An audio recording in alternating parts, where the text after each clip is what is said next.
ये सब अहम का भी खेल चल रहा है, देहाभिमान का। असलियत में ये प्रयास से नहीं ठीक होते, ये कृपा से ठीक होते हैं। प्रयास में अहम प्रधान होता है। अहंकार विमूढ़ आत्मा करता हमिति मन्यते। मैंने ऐसा किया, मैं ऐसा करूंगा, ये कभी नहीं सफलता प्राप्त हो पाएगी। गुरु का आदेश है, उन्हीं का बल है, उन्हीं की कृपा से ये ठीक होंगे। देखो, आप कह रहे हैं ना कि एक क्षण में अनुभव कराता है, मैं ठीक हो गया, दूसरे क्षण में ही ऐसा लगता है। ये सब अभी अंतःकरण धर्म के अंतर्गत हो रहा है, क्योंकि न तो स्वरूप का बोध है, न भगवान से प्रेम है। तो अभी यही सब ढांचे को मैं मानकर, जब तक इस विकारी शरीर में अहम भाव है, तब तक निर्विकार होना असंभव है। जैसे हम दुर्गंध वाली चीज अपने से दबा लें, ऊपर से इत्र छिड़काएं, या जगह बदल दें, या कुछ भी करें, वो दुर्गंध हम खुद लिए हुए हैं। तो देह भाव ही समस्त विकारों की जड़ है। विकारों की जड़ क्या है? देहाभिमान। देहाभिमान, मैं स्त्री, मैं पुरुष, मैं धनी, मैं निर्धन, मैं बुद्धिमान, मैं जो शुद्ध ब्रह्ममय है, अहम है, वो अंतःकरण धर्म में मलिन हो गया है, देह भाव से मलिन हो गया है।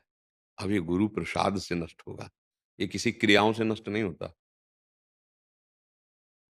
बड़ा विचित्र है ये, साधक समझ नहीं पाता। करता हमिति मन्यते। आज तक किसी ने ऐसा नहीं किया, मैं वो करूंगा, मैं ऐसा, ये मायाकृत है। समझ में आ जाए तो आ जाए, नहीं तो भाई ये अध्यात्म है। एकमात्र सच्चिदानंद भगवान का भक्ति के द्वारा उपासना भजन, या स्थूल सूक्ष्म कारण तीनों को बात करके अपने स्वरूप में स्थित होना, ये दोनों बहुत कठिन है। इसकी यात्रा शुरू होती है गुरु चरणों से। गुरु चरणों का आश्रय लेकर नाम जप करो। गंदे आचरण जो नहीं करने चाहिए, वो उनके बल से हम त्याग कर रहे हैं। उसमें अहम स्वीकार न करें, क्योंकि अहम स्वीकार करते ही सबसे बड़ी मलिनता अहम है, सबसे बड़ी गंदगी अहंकार है, और ये बड़ा सूक्ष्म है।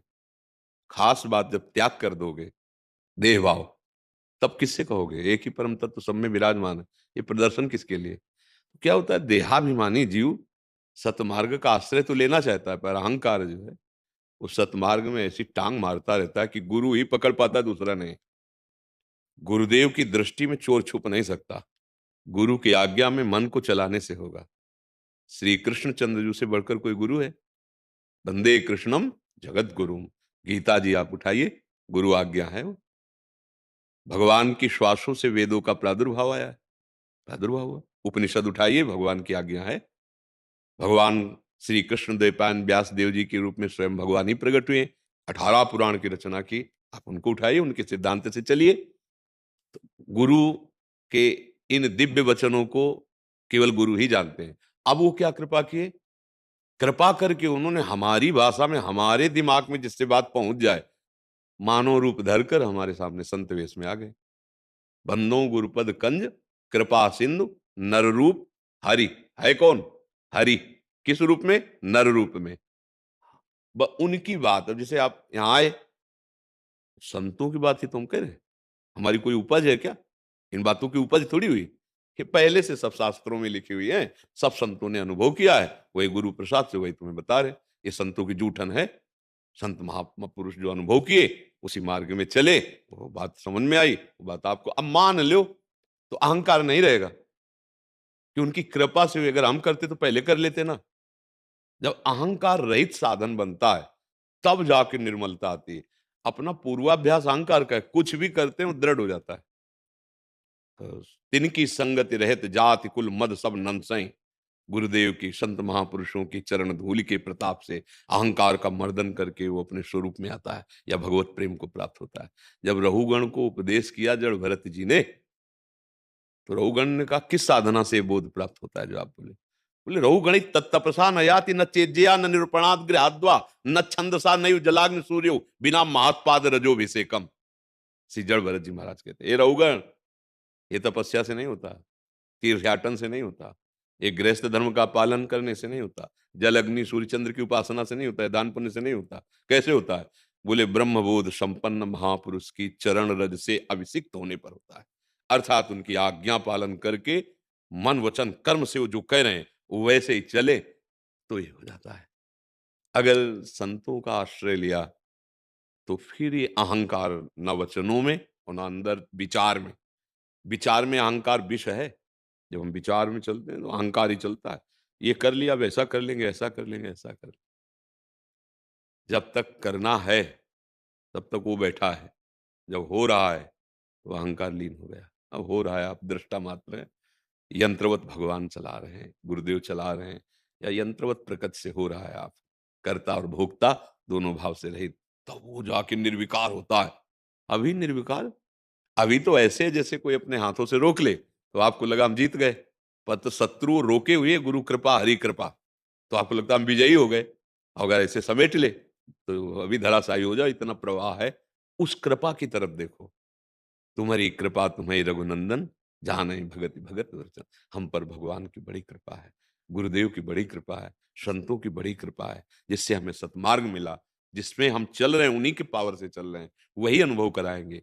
शांत यात्रा अंदर ही खुल जाएगी, माया हटती चली जाएगी, ज्ञान का प्रकाश होता चला जाएगा। जब ये होता मैं करता हूं, मैंने इतना जीत लिया, उतना कुछ नहीं, ये सब मनीराम के खेल है। सच्ची कह रहे हो, तुम जो कह रहे हो ऐसे ही है। कभी एक मिनट दिखाता है कि मैं जितेंद्रीय हो गया, मुझे कोई ना भोग नहीं चाहिए, और दूसरे मिनट इतनी गंदे चिंतन में पहुंचा देता है, तब लगता है बड़ा छलिया है यार। इसका क्या हम कथन माने? ये एक मिनट में तो वैराग्यवान और एक मिनट में भोगी। इसकी बात नहीं, माननीय गुरुदेव की बात। वो जो आज्ञा करते हैं उसके अनुसार मन को चलाना है। नहीं, उसी में फिर भ्रम हो जाता है और जीव अपने को ज्ञानी या मान जितेंद्रीय मान लेता है, और फिर वो धीरे से पतन के मार्ग में चला जाता है। और अगर दैन्य है गुरु आश्रित, चाहे जिस मार्ग का पथिक हो, जिसने गुरु चरणों का दृढ़ आश्रय नहीं लिया, वो ना आत्मबोध होगा ना भगवत प्रेम होगा।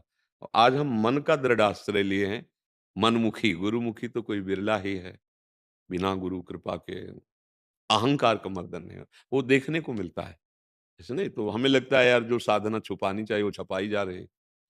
जिसे गुप्त रखना है, उसे प्रकाशित किया। मतलब क्या उद्देश्य है आपका? संसार, सम्मान, वाहवाही।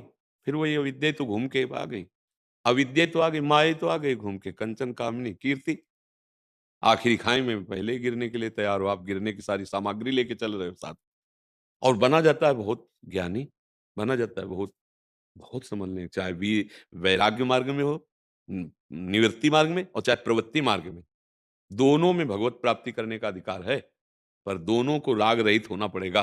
राग रहित होकर गृहस्थी में रहो, सबसे प्रीति करो भगवत भाव से, और खूब सेवा करो, वो सेवा भगवान को अर्पित करो, शास्त्र सम्मत नाम जप करो, भगवान की प्राप्ति हो जाएगी उनकी कृपा। और वैराग्य मार्ग में गुरु के आश्रित हो जाओ, उनकी आज्ञा के अनुसार चलो, अपने को यंत्रवत देखो, पहुंच जाओगे।